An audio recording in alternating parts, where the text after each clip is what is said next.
پھر اس نے یہ تمثیل کہی کہ کسی نے اپنے طاقسان میں ایک انجیر کا درخت لگایا تھا، وہ اس میں پھل ڈھونڈنے آیا اور نہ پایا۔ اس پر اس نے باغبانوں سے کہا کہ دیکھ 3 برس سے میں اس انجیر کے درخت میں پھل ڈھونڈنے آتا ہوں اور نہیں پاتا، اسے کاٹ ڈال، یہ زمین کو بھی کیوں روکے رہے۔ اس نے جواب میں اس سے کہا، اے خداوند، اس سال تو اور بھی اسے رہنے دے تاکہ میں اس کے گرد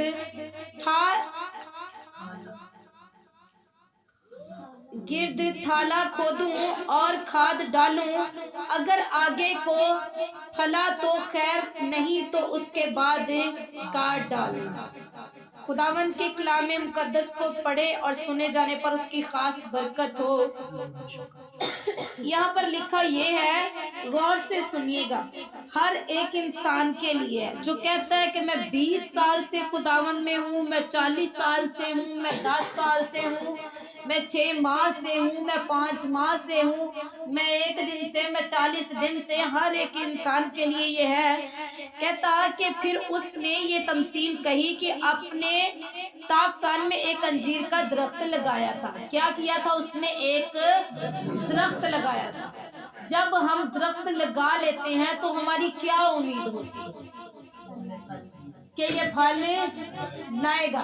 تو جب ہم دیکھیں کہ جب ہم پھل لینے کے لیے جائیں، سال 1 اس کی ہم نے دیکھ بھال کی ہے، تو وہ کیا ہے کہ جب دیکھنا پھل کا وقت آ چکا ہے، موسم پہنچ چکا ہے، تو ہم اس سے امید رکھیں گے کہ یہ ہمیں پھل ملے گا۔ تو جب وہ گیا اور دیکھا کہ پھل نہیں ہے، کیا خوش ہوا ہوگا؟ آپ خوش ہوں گے جب آپ نے درخت لگایا، اتنی محنت کی اور اس میں سے پھل نظر نہ آیا۔ تو یہ عزیزو یہاں پر یہی لکھا، وہ اس میں پھل ڈھونڈنے آیا اور نہ پایا۔ تو لکھا، اس پر اس نے باغبان سے کہا کہ دیکھو 3 برس سے، کتنے برس سے؟ 3 سال ہو گئے کہ میں جدوں پھل لین آندا لیکن اتنے پھل، کیونکہ ہمیشہ خداوند کینے موقع دیندا ہے، تیسرا موقع کیڑا ہوندا وا؟ اس لیے انہیں کیا، میں 3 دفعہ ایدے تو پھل لین لی آیا ہاں لیکن پھل نظر نہیں آ رہے، پھل نظر نہیں آ رہا۔ اگر پھل نظر نہیں آ رہا تو انہیں ہن کی کیا وا؟ انہیں کیا، اینو ہن کٹ کے سٹ دے، ایویں زمین روک کے کھڑا وا۔ ایتھے یسوع مسیح اپنے شاگرداں دے وسیلے ایتھے گل کر رہا کہ کی ہے ایتھے، اس درخت نو کٹ کے سٹ دو، اس لیے کہ اے ایویں زمین نو کی کر کے کھڑا وا، روک کے کھڑا وا۔ یہی زندگی تہاڈی آ، او تانوں دیکھدا وا کہ میں دیکھدا کہ اے پھل لے کے آندا کہ نہیں آندا۔ 6 مہینے ہو گئے، سال ہو گیا، 2 سال ہو گئے، 3 سال ہو گئے، 40 دن ہو گئے، لیکن ڈفرنس اگر نظر نہیں آیا، انہیں تے آنا وقت تے پھل لین، جدو اگے دیکھنا کہ انہاں کو تے پھل ہے ہی نہیں ہے، اے تے اوتھے ہی بیٹھے ہویا، تے کیا پھر وہ خوش ہوئے گا؟ پھر انہیں کی کہنا، اینو کٹو سٹو تے نواں لیا کے بٹھاؤ کوئی پھل تے لے کے۔ اس لیے ضرور ہی آ کہ پھل لیا چاہیے، تے صرف ایتھے لکھیا ہویا کہ صرف پاسٹر نے پھل لے کے آنا، نبی نے پھل لے کے آنا، رسول نے پھل لکھیا ہویا۔ انہیں کیا، پس تم جا کر تمام قوموں کو شاگرد بناؤ۔ ہر قوم دی کیا، انہیں کہا پس تم جا کر سب قوموں کو شاگرد بناؤ اور انہیں باپ اور بیٹے اور روح القدس سے بپتسمہ دو۔ اوتھے اے گل ہوئی، اوتھے کسے دا نام مینشن نہیں کیتا گیا۔ پھر یہ بھی کیا کہ تم پھل لے کر آؤ، تے تہاڈا پھل کی رہو گا؟ قائم رہو گا۔ اگر خدا نے لکھیا ہوندا بھی صرف ایتھے جڑے شاگرد آ اوہی پھل لے کے آن گے، تے پھر آ جڑے پادری ہن بنے ایک آدمی پھر پھل لے کے آن گے۔ एक कलामे मुकद्दस इन्ने हज़ार साल पहला भी लिखिया गया, उत्थे नबियां ना, रसूलां ना, शगिरदा ना, शगिरदी ही सॉरी रसूला जिन्नियां ना भी गल होई ना, गल ते उत्थे शगिरदा नहीं हो रही सी, मूसा नहीं हो रही सी, एलिया नहीं हो रही सी, योशवा नहीं हो रही सी, लेकिन वो अज भी जद असी उस कलाम नूं सुनदे हैं, असी पढ़ते हैं, अगर असी उन्होंने अपनी जिंदगी च लैके आने भी हाँ एक कलाम मेरे लिए, तो साडी उसे टाइम लागू हो जाए। समझ आई? इसलिए जरूर ही आ कि असी फल नूं लैके आउणा, नहीं तो खुदा ने कहना इनू कट्टो सुट्टो ते नवा कोई दरख्त लैके लाइए ताकि फल ते लैके आवे। इसे तरह ही इहदी तमसील आ कि ओ जिन्नू एक नू 5 तोड़े दिते ते एक नू 2 दिते ते एक नू 1 दिता, 5 वाला भी कमा लिया ते 2 वाला भी कमा लिया, 1 वाला कमा के, यानी कि तुसी सारी जिंदगी इन्ने दिनों तो कलाम 6 माह हो गए तुहानू सुनदियां नू कलाम दिते, अगर कलाम सुनन तो बाद तुसी फल नहीं लैके आंदे तो खुदा ने कहना की फायदा इन्ने कलाम सुने दा जे इन्होंने बीज ही ना बोया अगे जाके। मैं ते हर दिन कलाम दा बीज तुहाडी जिंदगियां च बोनी है और तुहाडे लिए तौफीक मंगदी कि खुदावन तौफीक बख्शे, खुद भी बरकत पाउण ते दूसरियां लई भी बरकत दा वसीला बने। ते जरूर ही आ कलाम नू सुनो ते इनू जाके लुको के घर जाके ना रख लो, बल्कि दूसरियां नाल शेयर करो ताकि की होवे आप भी बचो ते दूसरियां नू भी बचाओ। जे असी आप ही बचे दे रहिए भी कोशिश की नहीं भी भाई मैं ही बचना, अजकल दा दौर नहीं गा भाई मैं आप ही बच जावां, इन्नी बड़ी गल ते खुदा ने कहना इनू सुट दिओ उत्थे जिथे रोना ते दंदां दा पीसना, ते तोड़ा फड़ के ते किसे होर नूं दे दिओ ताकि कोई लैन देन ते जाके करे। यानी कि जिस तरह मैं अगर कलामे मुकद्दस दे गहरे भेद खुदावन हर दिन मैनू दिंदा वा ते हर दिन मैं की करदी ओनू इन्ने लोकां च वंड दिंदी है, ओनू वंड दियां दादी ते खुदावन फिर मैनू मल्टीप्लाई च बरकत दे दिंदा वा। इस करके असी चाहिदा कि जो कुछ सानू खुदा ने दिता वा असी ओनू वंडना वा, क्योंकि खुदा ने सानू लैण वाले नहीं बल्कि देण वाले बनाया होया। इस करके मैं इहदे ते तुहानू एक हुण छोटी जी स्टोरी सुनावांगी कि कलामे मुकद्दस दे विच लिखिया होया कि जेड़ा दरख्त फल नहीं लैके आंदा ते की कर दिता जांदा, काट दिता जांदा। एक औरत सी, वो औरत की कहंदी कि खुदा नू हर रोज उहदे को दुआ करदी सी, 40 दिन रोज़ियां दुआवां च ठहरदे सीगे, अपने खामन नू कहंदी कि लिखिया कलाम च कि जिथे 2 लोग मुतफिक हो जांदे वा वो दुआ बड़ी जल्दी सुनी जाती है, तो क्यों ना आपां दोने खुदा को कुछ मंग लईए। ते कहंदा चल ठीक है ये गल आ ते आपां मंग लैने। उन्होंने खुदा को दुआ करना शुरू की कि खुदावन तू साडी दुआ नू सुन ते ओदा जवाब दे। एक दिन खुदा ने पुछ ही लिया, ओनू उन्हां दी गल पसंद आ गई कि दोने मुतफिक हो गए सीगे। ते खुदा ने एक दिन पूछया हाँ दस मैं तुहाडे लई की करी। जद ये वक्त आया तो उन्हें एक ने कहा बीवी थोड़ी लालची हुंदी हमेशा ही, खावन जरा घट लालची हुंदा। ते बीवी ने कहा कि आपां इंज ना करिए कि खुदा दे कोलों कहिए कि जिन्ना ही हिस्सा मेरा बनदा ना पूरी कमाई जिहड़ी है तू इक्को वारी सानू दे दे, जिन्नी साडी कमाई ना जिहड़ी तू सानू थोड़ी थोड़ी करके महीने महीने दी देनी है तू इक्को वारी दे दे सानू। ਉਹ ਕਹਿੰਦਾ ਨਹੀਂ ਨਹੀਂ ਇਦਾਂ ਨਹੀਂ, ਇਦਾਂ ਤੇ ਮੁੜ ਕੇ ਜਦੋਂ ਆਪਾਂ ਜਵਾਨੀ ਵਾਰੇ ਹੁਣ ਹੈਗੇ ਆਪਾਂ ਹੁਣ ਖਾ ਲਾਂਗੇ ਤੇ ਬੁੱਢੇ ਵਾਰੇ ਆਪਾਂ ਕੀ ਕਰਾਂਗੇ। ਉਹ ਕਹਿੰਦੇ ਨਹੀਂ ਤੂੰ ਕਹਿ ਤੇ ਸਹੀ ਖੁਦਾ, ਤੂੰ ਕਹਿ ਤੇ ਤੂੰ ਮੇਰੇ ਨਾਲ ਏਕਾ ਤੇ ਕਰ, ਕਿਉਂਕਿ ਏਕਾ ਕਰਨ ਨਸ਼ਾ ਲੱਗਦੀ, ਤੂੰ ਏਕਾ ਤੇ ਕਰ। ਉਹ ਕਹਿੰਦਾ ਨਹੀਂ ਨਹੀਂ ਭਲੀਏ ਮੈਂ ਨਹੀਂ ਕਹਿਣਾ, ਬੁਢਾਪੇ ਦੇ ਵਿੱਚ ਆਪਾਂ ਨੂੰ ਕੌਣ ਸਾਂਭੂਗਾ, ਆਪਣਾ ਤੇ ਕੋਈ ਹੈ ਵੀ ਨਹੀਂ। ਕਹਿੰਦੀ ਨਹੀਂ ਤੂੰ ਕਹਿ ਦੇ ਜਿਹੜੀ ਜਿੰਨੀ ਵੀ ਦੌਲਤ ਹੈ ਨਾ ਜੋ ਕੁਛ ਵੀ ਸਾਡੇ ਹਿੱਸੇ ਦਾ ਰਿਜ਼ਕ ਹੈ ਨਾ ਇੱਕੋ ਵਾਰੀ ਦੇ ਦੇ ਸਾਨੂੰ। ਤੇ ਕੀ ਹੋਇਆ ਉਹਨੇ ਆਖਰ ਨਾ ਬੁੜੀ ਦੀਆਂ ਗੱਲਾਂ 'ਚ ਆ ਹੀ ਗਿਆ, आखिर बुढ़ी दियां गल्लां च आ ही गया। उन्हें कह दिता जी खुदा ने, तो उन्होंने एका करके कि खुदा सानू जिन्ना भी साडे हिस्से दा रिज़क है ना, जिन्नी साडी दौलत शौहरत जो कुछ भी देना ना सानू हुणे ही दे दे, बाद च भला दवी ते हुणे ही दे दे सानू। ने खुदा ने हुण वादा जो कीता सी भी जो मंगो मैं तुहानू दूंगा, वो उन्होंने वो कीता सीगा। उन्होंने इन्नी मेहनत की ते खुदा ने उहदी दुआ नू की कर लिया सी, उन्हें रिज़क इक्को वारी दे। उन्हें की कीता इक्को वारी रिज़क, जदों इक्को वारी रिज़क आ गया ते सोचो तुहाडियां सोचा की कहंदियां उन्हें रिज़क दा की कीता होगा।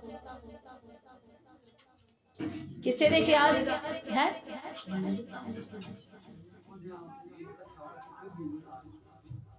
ਉਹਨੇ ਕੀ ਕੀਤਾ, ਉਸ ਰਿਜ਼ਕ ਨੂੰ, ਜਿਹੜਾ ਰਿਜ਼ਕ ਉਹਨੂੰ ਦਿੱਤਾ, ਉਹਨੇ ਕੀ ਕੀਤਾ, ਉਹਨੇ ਲੋਕਾਂ ਨੂੰ ਬੁਲਾਇਆ, ਗਰੀਬਾਂ ਬੇਵਾ ਯਤੀਮਾਂ ਨੂੰ ਨੇ ਰਿਜ਼ਕ ਵੰਡ ਦਿੱਤਾ। ਉਹਨੇ ਇੰਨਾ ਖਾਣਾ ਪਕਾ ਦਿੱਤਾ ਕਿ ਕੋਈ ਭੁੱਖਾ ਨਹੀਂ ਰਹਿਣ ਦਿੱਤਾ। ਉਹ ਇੱਕ ਦਿਨ ਉਹ ਰਿਜ਼ਕ ਵੰਡਦਾ ਸੀ, ਅਗਲੇ ਦਿਨ ਫੇਰ ਆ ਜਾਂਦਾ ਸੀ। ਉਹ ਰਿਜ਼ਕ ਵੰਡਦਾ ਸੀ, ਅਗਲੇ ਦਿਨ ਉਹਦੇ ਕੋਲ ਰਿਜ਼ਕ ਫੇਰ ਆ ਜਾਂਦਾ ਸੀ। ਗੱਲ ਤੇ ਹੋਈ ਸੀ ਵੀ ਇੱਕੋ ਵਾਰੀ ਦੇ ਦੇ, ਤੇ ਇੱਕੋ ਵਾਰੀ ਦੇਤਾ, ਤੇ ਉਹਨੇ ਇੱਕੋ ਵਾਰੀ ਘਰ 'ਚ ਨਾ ਰੱਖਿਆ, ਬਲਕਿ ਉਹਨੇ ਕੀ ਕਰ ਦਿੱਤਾ, ਵੰਡ ਦਿੱਤਾ। ਜਦੋਂ ਉਹਨੇ ਵੰਡ ਦਿੱਤਾ ਤੇ ਵੰਡਿਆ ਉਹਨਾਂ ਲੋਕਾਂ 'ਚ ਸੀ ਜਿਨ੍ਹਾਂ 'ਚ ਵੰਡਣਾ ਚਾਹੀਦਾ ਸੀ। ਉਹਨੇ ਬੇਵਾ ਯਤੀਮਾਂ ਦਾ ਚੁੱਲ੍ਹੇ ਬਾਲ ਦਿੱਤੇ ਸੀ, ਉਹਨਾਂ ਦੀਆਂ ਜ਼ਰੂਰਤਾਂ ਨੂੰ ਪੂਰਾ ਕਰ ਦਿੱਤਾ ਸੀ। ਉਹਨੇ ਐਸੇ ਬੇਸਹਾਰਾ ਨੂੰ ਖਾਣਾ ਦੇ ਦਿੱਤਾ ਸੀ। ਐਸੇ ਕਲਾਮ ਨੂੰ ਵੀ ਉਹਨੇ ਫੋਕਸ ਕੀਤਾ, ਫੋਲੋ ਕੀਤਾ, ਤੇ ਉਹਨੇ ਇਹ ਸਾਰਾ ਕੁਝ ਕਰ ਦਿੱਤਾ। ਜਦੋਂ ਕਰ ਦਿੱਤਾ ਤਾਂ ਰਿਜ਼ਕ ਅਗਲੇ ਦਿਨ ਉਹਦੇ ਘਰ ਆਇਆ। ਲੈ ਤੋ ਦੇ ਲੈ ਕੇ ਸਾਰੀ ਜ਼ਿੰਦਗੀ ਦਾ ਵੰਡ ਉਹਨੇ ਇੱਕ ਦਿਨ 'ਚ ਦਿੱਤਾ ਸੀ। ਫਿਰ ਉਹਨੇ ਕਿਹਾ ਵੀ ਲੈ ਰਿਜ਼ਕ ਤੇ ਇੱਕ ਦਿਨ ਦੀ ਗੱਲ ਹੋਈ ਸੀ ਵੀ ਇਹ ਸਾਰੀ ਜ਼ਿੰਦਗੀ ਦਾ ਦੇਤਾ ਹੈ, ਫੇ ਅੱਜ ਲੱਭ ਗਿਆ, ਫੇ ਅੱਜ ਲੱਭ ਗਿਆ, ਫੇ ਅੱਜ ਲੱਭ ਗਿਆ। ਫਿਰ ਉਹਨੇ ਖੁਦਾ ਨੂੰ ਕਿਹਾ, ਉਹਨੇ ਕਿਹਾ ਖੁਦਾਵੰਦ ਤੂੰ ਤੇ ਮੈਨੂੰ ਇੱਕੋ ਵਾਰੀ ਕਹਿ ਦਿੱਤਾ ਸੀਗਾ ਵੀ ਆ ਤੇਰਾ ਇੱਕੋ ਹੀ ਵਾਰੀ ਬਣਦਾ। ਉਹਨੇ ਕਿਹਾ ਬਣਦਾ ਤੇ ਤੇਰਾ ਇੱਕੋ ਹੀ ਵਾਰੀ ਸੀ, ਲੇਕਿਨ ਉਹ ਤੂੰ ਲੈ ਕੇ ਆਪਣੇ ਕੋਲ ਰੱਖ ਨਹੀਂ ਸੀ ਲਈ। ਅਗਰ ਤੂੰ ਰੱਖ ਲੈਂਦਾ ਤੇ ਇੱਕੋ ਵਾਰੀ ਦਾ ਸੀ, ਲੇਕਿਨ ਤੂੰ ਕੀ ਕਰ ਦਿੱਤਾ, ਉਹਨਾਂ ਲੈਣ ਦੇਣ ਸ਼ੁਰੂ ਕਰਤਾ। ਤੂੰ ਉਹ ਗਰੀਬਾਂ ਬੇਵਾ ਯਤੀਮਾਂ ਨੂੰ ਦੇਣਾ ਸ਼ੁਰੂ ਕਰ ਦਿੱਤਾ। ਤੂੰ ਉਹਨਾਂ ਨੂੰ ਕੀ ਦਿੰਦਾ ਸੀ, ਤੂੰ ਮੇਰੇ ਤੇ ਹੀ ਕਰਜ਼ ਕਰੀ ਜਾਣਾ ਪਿਆ ਸੀ। ਫਿਰ ਮੈਂ ਕਿਸੇ ਦਾ ਕਰਜ਼ ਤੇ ਰੱਖਦਾ ਨਹੀਂ, ਇਸ ਲਈ ਮੈਂ ਮਲਟੀਪਲਾਈ ਕਰੀ ਜਾ ਰਹੀ ਹਾਂ। ਅਗਰ ਖੁਦਾ ਤੁਹਾਨੂੰ ਡੇਲੀ ਕਲਾਮ ਦਿੰਦਾ ਨਾ, ਇਹ ਕਲਾਮ ਅਗਰ ਤੁਸੀਂ ਜਾ ਕੇ ਵੰਡੋ ਤੇ ਅਗਲੇ ਦਿਨ ਹੋਰ ਤੁਹਾਨੂੰ ਗਹਿਰਾ ਕਲਾਮ, ਹੋਰ ਗਹਿਰੇ ਭੇਤ ਖੁਦਾ ਨੂੰ, ਹੋਰ ਤੁਸੀਂ ਉਹਦੀਆਂ ਗਹਿਰਾਈਆਂ ਤੋਂ ਜਾਣੋ, ਬਰੀਕੀਆਂ ਤੋਂ ਜਾਣੋ। ਅੱਗੇ ਗਹਿਰੇ 'ਚ, ਜਿੱਦਾਂ ਪਤਰਸ ਨੂੰ ਉਹਨੇ ਕੀ ਕਿਹਾ, ਗਹਿਰੇ 'ਚ ਲੈ ਚੱਲ। ਜਦੋਂ ਉਹਨੇ ਉਹਨੂੰ ਬਰਕਤ ਦੇਣੀ ਸੀ, ਉਹਨੇ ਕੀ ਕਿਹਾ ਸੀ, ਗਹਿਰੇ 'ਚ ਲੈ ਚੱਲ। ਉਹ ਫਿਰ ਤੁਹਾਨੂੰ ਗਹਿਰਾਈਆਂ 'ਚ ਲੈ ਕੇ ਜਾਂਦਾ। ਕਲਾਮ ਮੁਕੱਦਸ ਲਿਖਿਆ, ਨਾ ਅੱਖਾਂ ਨੇ ਦੇਖਿਆ, ਨਾ ਕੰਨਾਂ ਨੇ ਸੁਣਿਆ, ਨਾ ਕਿਸੇ ਦੇ ਦਿਲ 'ਚ ਆਈਆਂ, ਏਦਾਂ ਦੀਆਂ ਗੱਲਾਂ ਤੁਹਾਡੇ ਤੇ ਕੀ ਕਰ ਦੂਗਾ, ਜ਼ਾਹਿਰ ਕਰਦਾ। ਯਰਮੀਆ 3:33 'ਚ ਲਿਖਿਆ ਹੋਇਆ ਕਿ ਔਖੀਆਂ ਤੋਂ ਔਖੀਆਂ ਤੇ ਗਹਿਰੀਆਂ ਤੋਂ ਗਹਿਰੀਆਂ ਗੱਲਾਂ ਮੈਂ ਤੇਰੇ ਨਾਲ ਕੀ ਕਰੂੰਗਾ, ਤੇਰੇ ਤੇ ਜ਼ਾਹਿਰ ਕਰ ਦੂੰਗਾ। ਉਦੋਂ ਗੱਲਾਂ ਗਹਿਰੀਆਂ ਜ਼ਾਹਿਰ ਕਰੂੰਗਾ ਜਦੋਂ ਤੁਸੀਂ ਇਸ ਕਲਾਮ ਤੋਂ ਫਾਇਦਾ ਚੱਕਿਆ। ਅਗਰ ਅਸੀਂ ਇਸ ਕਲਾਮ ਨੂੰ ਸੁਣਦੇ ਵੀ ਹਾਂ, ਪੜ੍ਹਦੇ ਵੀ ਹਾਂ, ਬੋਲਦੇ ਵੀ ਹਾਂ, ਲੇਕਿਨ ਇਹਦੇ ਤੇ ਅਮਲ ਨਹੀਂ ਕਰਦੇ ਤੇ ਫਾਇਦਾ ਕੋਈ ਨਹੀਂ ਹੋਇਆ। ਫਿਰ ਉਹਨੇ 1 ਸਾਲ ਦੇਖਣਾ, 2 ਸਾਲ ਦੇਖਣਾ, 3 ਸਾਲ, ਇਸ ਤੋਂ ਬਾਅਦ ਉਹਦੀ ਅਖੀਰ ਹੋ ਜਾਣਾ। ਉਹਨੇ ਫੇਰ ਕੀ ਕਹਿਣਾ, ਉਹਨੇ ਕਹਿਣਾ ਸੁੱਟੋ ਇਹਨੂੰ ਉੱਥੇ ਜਿੱਥੇ ਰੋਣਾ ਤੇ ਦੰਦਾਂ ਦਾ, ਤੇ ਕਲਾਮ ਲੈ ਕੇ ਕਿਸੇ ਹੋਰ ਨੂੰ ਦੇ ਦਿਓ ਤਾਂ ਕਿ ਉਹ ਕੰਮ ਤੇ ਲੈ ਕੇ ਆਵੇ। ਹੁਣ ਇੱਕ ਅਸੀਂ ਮੋਬਾਈਲ ਲੈਣੇ ਆ, ਕੀ ਕਹਿ ਕੇ ਲੈਣੇ ਕਿ ਅਸੀਂ ਜੀ ਖੁਦਾ ਦੇ ਕਲਾਮ ਨੂੰ ਸੁਣਿਆ ਕਰਨਾ, ਅਸੀਂ ਇੱਕ ਦੂਜੇ ਨਾਲ ਕਲਾਮ ਨੂੰ ਸ਼ੇਅਰ ਕਰਨਾ। ਜਦੋਂ ਅਸੀਂ ਦੁਆਵਾਂ ਕਰ ਕਰਕੇ ਖੁਦਾ ਸਾਨੂੰ ਇਹ ਤੌਫੀਕ ਬਖਸ਼ਦਾ ਸੀ, ਮੋਬਾਈਲ ਲੈ ਲੈਣੇ। ਫਿਰ ਅਸੀਂ ਇੱਕ ਨਹੀਂ ਤੇ 2 ਦਿਨ ਮਸੀਂ ਮੋਬਾਈਲ ਤੇ ਕਲਾਮ ਸੁਣਾਂਗੇ, ਮੁੜ ਕੇ ਕੀ ਕਰਾਂਗੇ, ਭੈਣ ਫਲਾਨਾ ਗਾਣਾ ਸੈਂਡ ਕਰੀ, ਫਲਾਨੇ ਦਾ ਡਾਂਸ ਸੈਂਡ ਕਰੀ, ਫਲਾਨੇ ਦਾ ਕਰੀ, ਆਹ ਟਿਕਟੌਕ ਸੈਂਡ ਕਰੀ, ਆਹ ਦੇਖੀ। ਫਿਰ ਤੁਸੀਂ ਇੰਜ ਦੇ ਕੰਮ ਕਰਨੇ ਸ਼ੁਰੂ ਕਰ ਦੇਣੇ। ਕਿਆ ਖੁਦਾ ਖੁਸ਼ ਹੋਊਗਾ?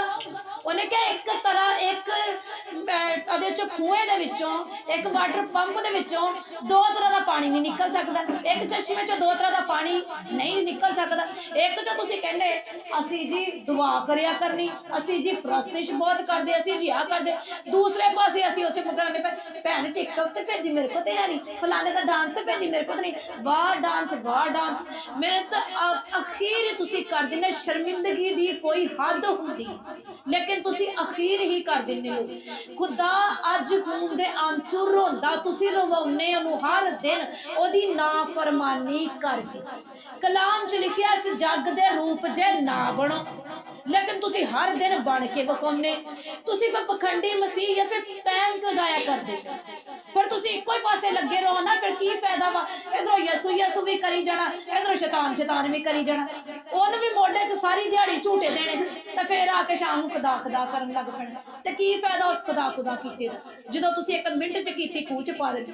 ਕਹਿੰਦਾ 10 ਹੁਕਮ ਆ, 10 ਹੁਕਮ 'ਚ ਤੂੰ 1 ਹੁਕਮ ਵੀ ਤੋੜ ਦਿੱਤਾ, ਤੇ ਤੂੰ ਕਿਸ ਲੈ ਕੇ ਰਹਿ ਗਈ? ਤੇ ਕੀ ਫਾਇਦਾ ਸਾਨੂੰ ਸਾਰੀ ਦਿਹਾੜੀ ਦੁਆ ਕੀਤੇ ਦਾ ਜਾਂ ਰੋਜ਼ਾ ਰੱਖੇਗਾ ਤੇ ਮੁੜ ਕੇ ਅਸੀਂ ਟਿਕਟੌਕ ਹੀ ਸੁਣਨੇ, ਮੁੜ ਕੇ ਕਿਸੇ ਨਾ ਕਿਸੇ ਦਾ ਡਾਂਸ ਹੀ ਵੇਖਣਾ। ਬਲਕਿ ਕਿ ਅਗਲੇ ਦੀ ਜ਼ਿੰਦਗੀ 'ਚ ਦੱਸੋ ਕਿ ਮੈਂ ਖੁਦਾ ਦੇ ਕਲਾਮ ਨੂੰ ਆਪਣੇ ਦਿਲ 'ਚ ਰੱਖਿਆ, क्योंकि एंड ते काल ते पै जाना, ते काल पैना रोटी पानी दा नहीं, काल पैना कलामे मुकद्दस दा। ਜਦੋਂ ਉਹਦਾ ਕਾਲ ਪੈਣਾ ਵਾ ਫਿਰ ਤੁਸੀਂ ਬੂਹੇ ਬੂਹੇ ਧੱਕੇ ਖਾਣੇ, ਤੈਨੂੰ ਕਲਾਮ ਨਹੀਂ ਲੱਭਣਾ। ਤੇ ਹੁਣ ਤੁਹਾਡੇ ਕੋਲ ਕਲਾਮ ਹੈਗਾ, ਹੁਣ ਤੁਸੀਂ ਕਲਾਮ ਨੂੰ ਛੱਡ ਕੇ ਤੇ ਫਲਾਨਾ ਕਰਦੇ, ਟਿਕਣਾ ਕਰਦੇ, ਉਹ ਕਰਦੇ, ਉਹ ਕਰਦੇ, ਸ਼ਰਮਿੰਦਗੀ ਦਾ ਬਾਇਸ। ਤਦੇ ਤੇ ਤੁਹਾਡੇ ਘਰਾਂ ਦੇ ਹਾਲਾਤ ਨਹੀਂ ਬਦਲਦੇ। ਇਸੇ ਲਈ ਤੇ ਹਾਲਾਤ ਬਦਲਦੇ ਨਹੀਂ। ਜਿੰਨੇ ਮਰਜ਼ੀ ਤੁਸੀਂ ਕਮਾ ਲਿਆਉਂਦੇ, ਤੁਸੀਂ ਕੰਗਲੇ ਦੇ ਕੰਗਲੇ, ਫਾਂਗੀ ਦੀ ਫਾਂਗੀ ਆ, ਕਿਉਂਕਿ ਖੁਦਾ ਦੇ ਹੁਕਮਾਂ ਤੇ ਅਮਲ ਤੇ ਕਰਨੇ ਹੀ ਨਹੀਂ ਆਉਂਦੇ। ਉਹਦਾ ਜੀ ਅਸੀਂ ਬੜੀ ਖੁਦਾ ਨਾਲ ਮੁਹੱਬਤ ਕਰਦੇ ਹਾਂ। ਮੁਹੱਬਤ ਕਰਨ ਚ ਤੇ ਕਹਿਣ ਚ ਬੜਾ ਫਰਕ ਆ। ਕਹਿੰਦਾ ਜਿਹੜਾ ਮੇਰੇ ਹੁਕਮਾਂ ਤੇ ਅਮਲ ਕਰੂਗਾ ਉਹ ਮੇਰਾ ਫਰਜ਼ੰਦ कहलाऊगा, ਉਹ ਮੇਰਾ ਬੇਟਾ ਬੇਟੀ कहवाएगा। ਤੇ ਜਦੋਂ ਹੁਕਮਾਂ ਤੇ ਅਸੀਂ ਅਮਲ ਕਰਨਾ ਹੀ ਨਹੀਂ, ਅਸੀਂ ਫੇਰ ਕਿੱਦਾਂ ਅਸੀਂ ਖੁਦਾ ਦੀ ਬਾਦਸ਼ਾਹੀ ਚ ਚਲੇ ਜਾਂਦੇ। ਹੁਣ ਇਹ ਮੋਬਾਈਲ, ਮੈਨੂੰ ਅਫਸੋਸ ਹੁੰਦਾ ਇਹ ਮੋਬਾਈਲ ਸਭ ਤੋਂ ਵੱਡੀ ਜੜ ਵਾ, ਲੇਕਿਨ ਮੋਬਾਈਲ ਅੰਗਰੇਜ਼ਾਂ ਨੇ ਕਾਦਰੀ ਬਣਾਇਆ। जदीद पालूस रसूल सी, पुराने ऐतनामा च मूसा सी, एलिया सी, योशुआ सी, किन्ने नबी सी, किन्ने रसूल सी। उस टाइम मोबाइल नहीं सी, उस टाइम इंटरनेट नहीं सीगा, उस टाइम ना ट्विटर, ना फेसबुक, ना यूट्यूब, कोई चैनल भी नहीं सीगा, टीवी चैनल भी नहीं सी। उदों भी उन्होंने कलाम नूं फैलाया ते किन्ना कलाम फैले। अज इन्ने जदीद तरीके आ चुके कलाम फैलाउण दे, लेकिन अज भी असीं अपनियां वाहियातियां फैलाउने पे, कलाम ते फैलाउने ही नहीं पे। जिन्ना एक दूजे नूं असीं टिकटॉक एक दूजे नूं नच नच के सेंड करदे पे ना, हासे मजाक कित्थे लिखे हुए सी। उन्हें कहा ठट्ठा जिहड़े ना लोग ठट्ठाबाज़ियां दी मजलिस च नहीं बैठना। उन्हें कहा शरीरां दी राह च तो खड़ा नहीं होना, खता करां दी राह च खड़ा नहीं। ਉਹ ਤੇ ਬਾਰ-ਬਾਰ ਤੁਹਾਨੂੰ ਰੋਕਣ ਦੇ, ਤੁਸੀਂ ਫੇਰ ਕਹਿੰਦੇ ਹੱਸੀਆਂ ਖੇਡੀਆਂ ਨਾਲ ਹੀ, ਹੱਸੀਆਂ ਖੇਡੀਆਂ ਕਰਦਿਆਂ ਤੁਸੀਂ ਆਪਣੀ ਜ਼ਿੰਦਗੀ ਬਰਬਾਦ ਕਰ ਲੈਣ। ਇਹ ਏਡੀਆਂ ਕਾਹਦੀਆਂ ਹੱਸੀਆਂ ਖੇਡੀਆਂ ਸੀ? ਯਿਸੂ ਮਸੀਹ ਵੀ ਹੱਸਿਆ ਸੀ, ਆਪਣੇ ਸ਼ਾਗਿਰਦਾਂ ਨਾਲ ਹੱਸਿਆ ਸੀ, ਲੇਕਿਨ ਏਦਾਂ ਦੀਆਂ ਬਦਤਮੀਜ਼ੀਆਂ ਕਰਕੇ ਉਹ ਹੱਸਿਆ ਨਹੀਂ ਸੀ। ਮੈਨੂੰ ਸਮਝ ਨਹੀਂ ਆਉਂਦੀ ਕਿ ਇਹ ਤੁਹਾਡੇ ਕਿਹੜੇ ਹਾਸੇ ਤੁਸੀਂ ਲੱਭਦੇ ਆ, ਜਿਹੜੇ ਤੁਸੀਂ ਇਹ ਟਿਕਟੌਕ 'ਚ ਲੱਭ ਕੇ ਤੇ ਆਪਣੇ ਤੇ ਹਾਸੇ ਲਿਆਉਂਦੇ। ਇਹ ਕਿਹੜੇ ਹਾਸੇ? ਝੂਠੇ ਹਾਸੇ ਆ, ਝੱਟ ਦੇ ਤੁਹਾਨੂੰ ਹਾਸੇ ਤੇ ਦੇਣਗੇ, ਲੇਕਿਨ ਹਮੇਸ਼ਾ ਦੀ ਅੱਗ 'ਚ ਤੁਹਾਨੂੰ ਸੁੱਟ ਦੇਣਗੇ। ਸਮਝ ਆ ਰਹੀ ਨਾ ਮੇਰੀ ਗੱਲ ਦੀ? ਇਹ ਤੁਹਾਨੂੰ ਹਮੇਸ਼ਾ ਦੀ ਅੱਗ 'ਚ ਸੁੱਟ ਦੇਣਗੇ। ਝੱਟ ਪਲ ਦਾ ਜਿਹੜਾ ਤੁਹਾਡਾ ਮਜ਼ਾਕ ਹੈ ਨਾ, ਉਹ ਤੁਹਾਨੂੰ ਹਮੇਸ਼ਾ ਦੀ ਅੱਗ 'ਚ ਲੈ ਕੇ ਜਾਂਦਾ ਪਿਆ। ਕਹਿੰਦਾ ਸਭ ਤੋਂ ਜ਼ਿਆਦਾ ਮੋਬਾਈਲ ਨੇ ਲੋਕਾਂ ਨੂੰ ਖਰਾਬ ਕੀਤਾ। ਕਰੋਨਾ ਵਾਇਰਸ ਦੀ ਵਜ੍ਹਾ ਹੀ ਮੋਬਾਈਲ ਸੀ। ਕਹਿੰਦਾ ਸ਼ੈਤਾਨ ਨੇ ਬੱਚਿਆਂ ਤਿੱਕਰ ਵੀ ਮੋਬਾਈਲ ਦੇ ਜ਼ਰੀਏ ਕੰਟਰੋਲ ਕਰ ਲਿਆ ਤੁਹਾਡੇ ਮਾਈਂਡ। मैं कहनी मैनू अफसोस होया उन्हां लोकां दे भी जिन्हां ने इन्ना कलाम सुनन तो बाद भी यही हरकतां कीतीआं। ते इस करके असी जद भी खुदा दा कलाम सुनदे ना ते ओहदे ते सानू अमल भी करना चाहिए। ये नहीं कि असी कलाम सुनिया, इधरों असी कलाम सुनिया ते उधरों असी कढ के रख दिता, ते फिर की जरूरत है सानू कलाम सुनने? फिर की जरूरत आ इन्नी ठंड दे विच भज्जे आउण दी, इन्नी ठंड दे विच सानू अपना जिंदगी खुदा दे कोल 3-3 4-4 घंटे बिताउण दी, जदों असी कलाम ते अमल ही नहीं करना। ਜਦੋਂ ਅਸੀਂ ਕਲਾਮ ਤੇ ਅਮਲ ਹੀ ਨਹੀਂ ਕਰਨਾ ਤੇ ਕੀ ਜ਼ਰੂਰਤ ਆ? ਅੱਜ ਮੈਂ ਇੱਕ ਪੜ੍ਹ ਰਹੀ ਸੀਗੀ, ਇੱਕ ਪਾਸਟਰ ਦਾ ਕਲਾਮ ਸੀ। ਉਹ ਕਹਿੰਦਾ ਇਹ ਕਲਾਮ ਬਦਲਿਆ ਨਹੀਂ ਗਾ, ਇਹ ਕਲਾਮ ਸ਼ੁਰੂ ਤੋਂ ਲੱਗ ਕੇ ਅੱਜ ਤੱਕ ਵੀ ਕਲਾਮ ਉਹੀ ਆ, ਲੇਕਿਨ ਜਿਹੜਾ ਪੜ੍ਹ ਲੈਂਦਾ ਨਾ ਸੱਚੇ ਦਿਲ ਨਾਲ ਉਹਦੀ ਜ਼ਿੰਦਗੀ ਤਬਦੀਲ ਹੋ ਜਾਂਦੀ ਹੈ।